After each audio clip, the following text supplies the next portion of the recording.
uthi uNkulunkulu esenanzelela uAdamu ukukhohliswa kwakhe ngumfazi uyamkhipha uyamxotsha ensimini yase-Edeni uthi wena ke uzathamba ingwane impilo yakho yonke.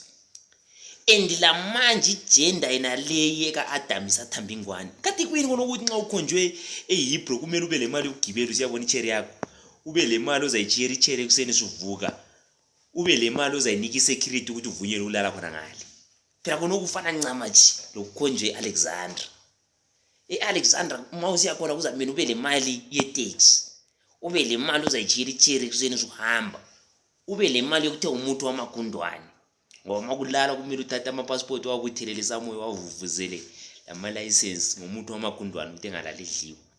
Kanti kuyini konoku esidibana lakho siyigender ka-Adamu?